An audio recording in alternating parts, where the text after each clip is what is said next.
Dito.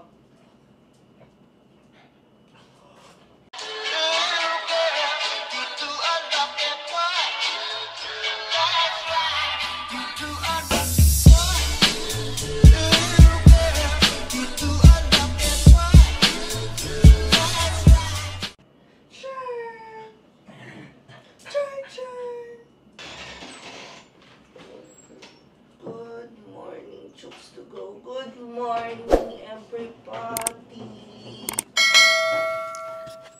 Good morning. Saan? Done? So, it's Sunday and it's filming plus editing day. I think I will do like that para hindi pero we are still I am considering if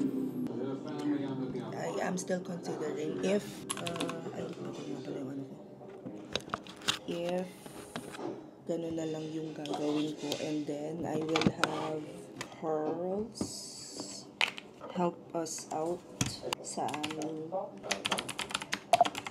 aming editing sa team. That's one other thing. Oo nga. Yes, sir. Yes. Good morning. 9 p.m. And before anything else, kakain muna ako. Okay. So we have ano pa nung niluto ng mga bata, and then we have steak. Yes. Another work week. Hi, see face. Hello.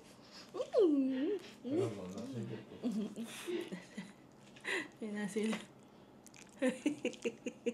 Hoy, mag-good boy ka na. Hinihintay ka na ng kuya mo. Chon. Chon. So cute. Hi, baby. Good boy na, Totoy. Pag sinabihan namin siyang good boy, that means pasok na siya dito sa room niya. Gawa ng inaaway siya ng grabe silang mag-away ng Kuya Chokoy. Yun yung natahi yung kamay ko last year around, I think it was around July. So, kaya pinapag-good boy na namin siya. Super cute naman, guys. Ito nyo naman kung gaano siyang ka-cute. Masusoy. Yeah, poging-pogi. March 26, 5 in the morning. And we're about to start our 10,000 steps, which is our everyday goal. Even if we just got into a minor accident yesterday. So, hindi na ako nakapag-vlog kahapon. Gawa ng haba kasi nung kwento eh. My day started super early. Like, around 2 a.m. What happened was, nag-start ako mag-edit ng vlogs. Tapos medyo nagutom ako. So, sabi ko, kakain muna ako. Pero dahil may labahin din akong, mga kubrekama, bababa ako, isasalang ko yung laundry, tas kakain ako. Pagkakain ko, before working out, before doing the 10,000 steps, nagalot ako ng 20 minutes to clean every parts of the house. So, yung salas, nalinis ko na, and then pumunta na ako sa kitchen. Kaya lang napansin ko, yung restroom ng mga bata, madumi. So, naglinis ako, diba? Pagkalinis ko, dahil nag-aaway mga aso. So, I decided na sawayin. Dun na ako na dulas. And then, nabagok yung ulo ko, etong part na to. Nagpadala ako sa hospital. Pagdating namin sa ER, siniti-scan ako. So far, clear naman. Goods naman daw. Wala namang nakitang problema. And, naka-antibiotics lang ako today. So, antibiotics ako ng 1 week. And then, I also need to go to ENT, which I'm not even sure na makakapagpa-schedule ako dahil Holy Week ngayon. Pero, after sleeping for 12 hours. Bukod sa headache, wala naman akong ibang nararamdaman. I think that's a good sign. Normal naman daw yung headache na mararamdaman ko. And with that being said, dire-diretso na ulit ako ng tasks today. Inayos ko lang, medyo inadjust ko yung schedule ko. Ang mangyayari is morning person ako. Very early morning person. So, today moving forward, I will try yung gigising ng 4 a.m. Ang tulog is 8 p.m. And let's see if kaya kong maging productive sa eksena na yun. The fact na yung, sige, adjust ko na lang next week. But the goal is to be consistent till end of the week. And if hindi siya mag-work day, balik tayo sa panggabing person. Wala ba ako napapansin na pangit? Mukhang manas lang talaga yung mukha ko kasi ang tagal ko natulog. Anyway, we're now doing our 10,000 steps and this is how our week schedule look like. Okay, we are filming. And may nagtanong sa akin kanina kung paano ko daw ginagamit itong DJI mic. Nope, hindi ko po ginagamit yung DJI mic sa pag-film sa phone. Instead, I use itong mic na to from Boya. And then, yun ang nakakabit sa phone. Inilalagay ko siyang ganito. Pak. Ganyan.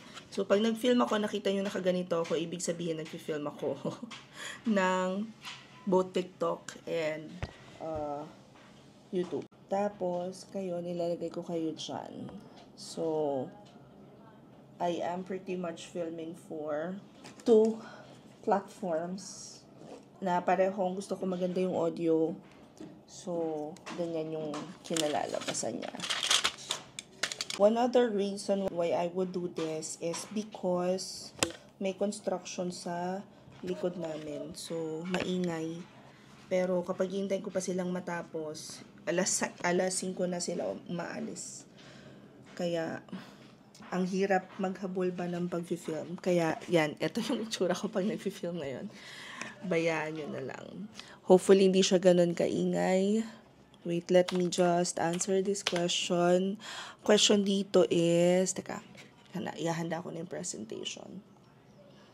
Film na sana tayo, pero nagka-call si Papski.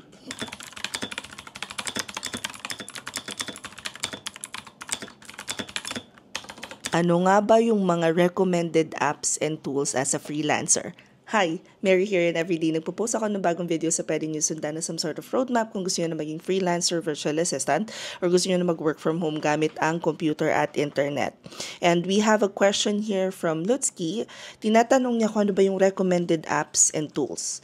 Please take note, walang one specific apps or tools na pwede mong pag-aralan kung ikaw ay papasok pa lang sa freelancing. That is because depending on the industry, depending on the role, depending on the service that you're going to offer, mag-iiba-iba yan.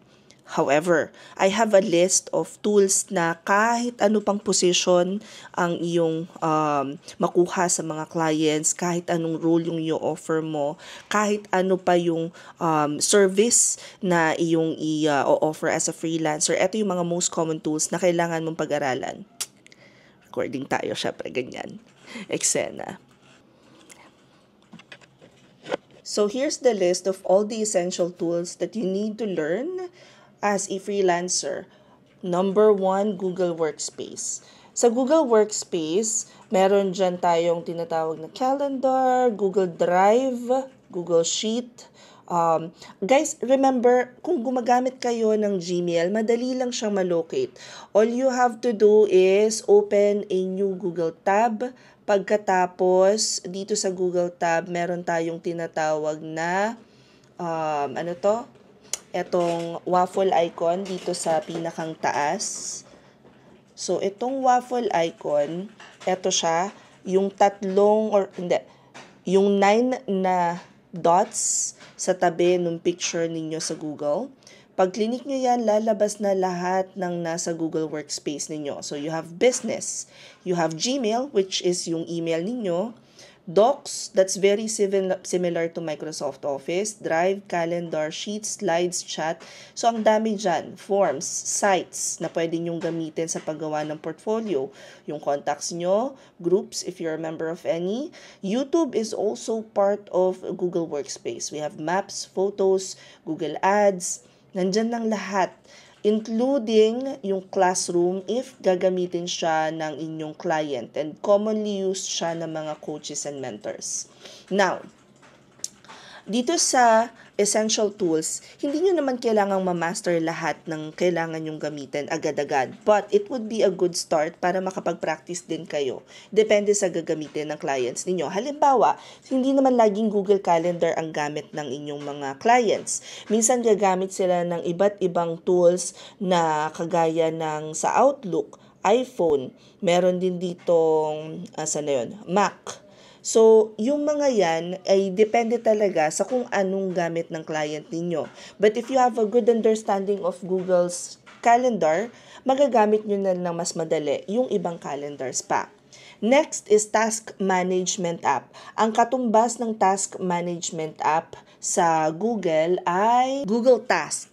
So, si Google Task, very similar siya sa ibang task management app. Dito nilalagay madalas ng mga kliyente yung mga tasks nila para sa inyo. Dito nila natatrack yung progress nyo sa mga projects nyo. Ang madalas pang ginagamit ng mga clients na task management app would be ClickUp, Asana, and yung mga may experience na sa task management app, kung gusto nyo magambag, ilagay nyo lang sa comment section. Next, you have to learn how to use document editors. And while I mentioned na ang Microsoft Office, katumbas siya ng Google Sheets, Google Docs, and all that. Kung wala kayong Google Workspace na gamit sa company, then my best bet is meron kayong gagamitin na Microsoft Office. Kung gusto nyo ng libre, pwede nyo i-download yung WPS, and it would also be very helpful if you know how to edit PDF. Next, if you can, at the very least, mag-aral kayo ng basic video and photo editing. Kasi itong mga skill set na to, pwede nyo siyang i-offer na additional na services as a virtual assistant kung hindi man yun talaga yung pinakang main offer ninyo. It would also help kung marunong kayong gumamit ng Slack, Skype, or Microsoft Teams, or any other communication tools na pwedeng posibleng gamitin ninyo with your clients. Again, walang one specific tool na kailangan nyo mapag-aralan as a freelancer, but it would really help if you know how to use all of these tools. One video down. Yung actually pang pangatlo ko ng video to. Yung question dito ni Alexis, kung ano daw yung marirecommend ko, yung 1999 or yung 999. So, yung question niya dito is if magpipili ba siya ng mga level 3 classes namin or if i-avail na yung 1999, which is the all access pass. Just to give you a better overview kung paanong mamili kung saang class kayo sasali, you have to ask yourself first. Number 1, alam nyo na ba kung anong service yung i-offer nyo? Number 2, gaano kayo ka-determined na magta-transition na kayo to freelancing? Number 3, anong service yung i-offer nyo as a freelance? Now, once you've answered all of these questions, the next question you want to ask yourself is, alam mo na ba kung anong service yung i-offer mo? Pag hindi mo pa alam, you can choose between administrative, creative, tech, support, or sales. Kapag na-identify mo na, I think I'd go for administrative kasi yun yung may previous experience ako, or you'd probably go with support kasi nag-work ka na as CSR sa BPO before, or you'd probably choose creatives because you're a teacher, you teach graphics design, and you think na yun yung bagay sa skill set mo. Kapag kasi sure ka na kung ano yung iyong service na i-offer, it's easier na to find a mentor or a training na iti-take mo para mag-upskill. Pero kung hindi ka pa sure kung ano yung gusto mong i-offer na service, you have two choices. We have what we call the Revamped Basic Work from Home Training Program. It's only 399 pesos, super low commitment, at yung oras niya is Monday to Friday, 6 to 8 sessions lang siya, 6 to 8 p.m. Pero kung sure ka na gusto mo na mag-transition or freelancer ka na gusto mo na talagang mag-upskill or magkaroon ng additional services na pwede mong i-offer, then you might wanna check yung aming Top VIP All Access Pass. Yun yung 1,999. I think isa sa mga bagay na every aspiring freelancers should consider is this going to help take me from point A to point B? Ano ba yung goals mo? Ano yung gusto mong ma-achieve out of this training? Were you looking to learn how to get the untapped client demographics? Or are you just someone na forward thinking? Gusto mong maging sustainable ng freelancing business mo. So it's really up to you. But if you guys are interested to join any of our classes, all you have to do is click the link in my bio dito sa profile ko. Pagkatapos, it will take you to this page. Pagkatapos, under open classes, makikita nyo na dyan lahat ng available namin, including the top VIP. So, kung top VIP kayo mag-join, i-click nyo lang yan, nandyan na yung information kung paano kayo magbabayad at mag-join. At in case na hindi gumagana yung TikTok at saka yung Instagram, punta na lang kayo dito sa Facebook page ko. Makikita nyo dyan guys yung mga post namin about our classes. Hanapin nyo yung post na ito at makikita nyo doon sa mismong caption yung pinakang link para sa form. Ganon din naman sa YouTube, nasa description box lang. Palagi yung tandaan nyo, lagi kong sinasabi na hindi mo kailangan ng training para maging freelancer, and the only reason you will be joining a mentorship program such as ours is because you want to learn from a freelancer kung ano yung ginagawa nila sa pang-araw-araw, how did they land their clients, you need someone who will guide you, and you need a more structured environment for learning. Also, just a heads up, kung yung 1999 ang kukunin nyo, puwersahan pong umattend doon ng training. So, mapipilitan kayo. Tatapusin ko lang muna guys mag-film dito, tapos babalikan ko kayo.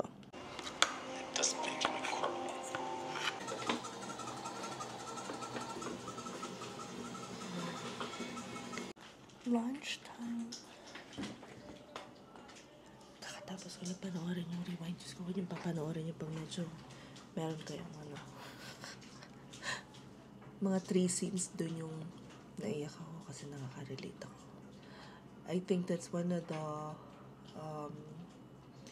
things that people like the most about this movie is at one point relatable siya.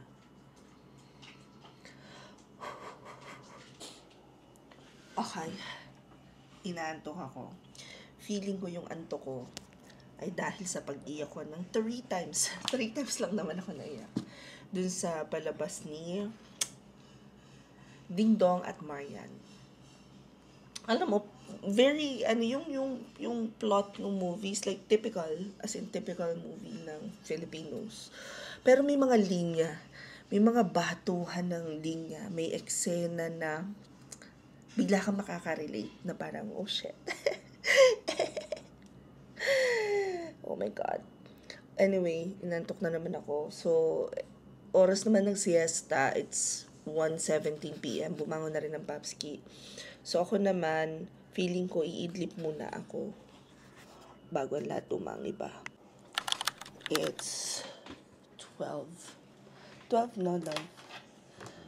12 midnight. OMG, pati headset ko, naiwan ko pala bukas. Yung sabi ko, nap turned to a 7-hour sleep. Ay, siya, 11:43. And, I am still thinking if matutulog ako to reset my body clock or if I will be doing some tasks and itutuloy ko hanggang 8 o'clock mamaya. Kasi supposedly, tulog pa ako ng mga oras na to. Which, quite frankly, for me, does not make sense. Kasi dapat ganitong oras, tulog pa ako. Dapat 8 o'clock ang tulog ko. Which doesn't make sense, especially when we start launching na ulit our lead gen efforts. Itong schedule ko na to guys, ito'y parang hindi naman siya kailangang nasusunod lahat. Everything can be changed. So what happened was I slept at anong oras ba ako natulog? I think it was 12. And then I woke up at like this. Let's try that. Okay, so I will be sleeping between 12 noon hanggang 7. This is interesting. This is interesting. How am I going to make this work? Ang hirap guys mag-ayos ng schedule. So starting tomorrow, iba na naman yung susundin ko. Iba yan. Tatamaan yung, may tatamaan na ano. Okay. So, pero normally, ito naman, tinat 6 to 8 p.m. Pwede ko sigurong isabay Notion and thing. Pwede ko sigurong isabay. Paano ba to? Tatamaan yung ano eh. Ang hirap mag-isa.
Dali na!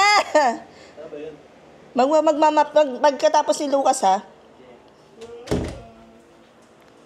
So, yes. Ganun po ang buhay ng nanay ng mga teenager, ng mga anak. Okay. Anyway, ako naman, ang project ko ay dito. Ito yung aming maliit na garden. This is Honeycon. Honeycon, you say hi. Hi. Say hi. Say hi, baby. Say hi. So handsome, my baby Chew. So handsome. Big boy yan. Okay. Wait. Asan yung toy mo? Toy? Apa? Apa? No. Asan yung toy mo? Kunin natin yung toy niya. Ayoko na. Aray ko nandadamba. So, may mga binabad ako na kailangan kong labhan. Yeah. My God. Done cleaning. Naisampay ko na rin dun yung mga isasampay. Anyway, pasok na tayo. Hoy, malinis na din ang sahig. Nag-mop na ng floor. At saka, nagwalis na mga bagets. Good job. Magulong workstation, but that is okay. Ito, hindi ko pa alam kung anong gagawin ko dito. So, tatabi ko muna dyan. Dahil sa bahay na to, it's a never-ending journey of general cleaning and all. Anyway, akit na tayo. Dahil time na to work out.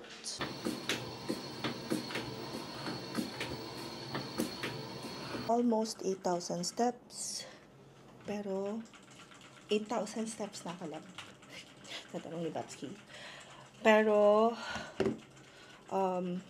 hindi ko tatapusin yung 10,000 yun kasi baka mamaya kumain ako.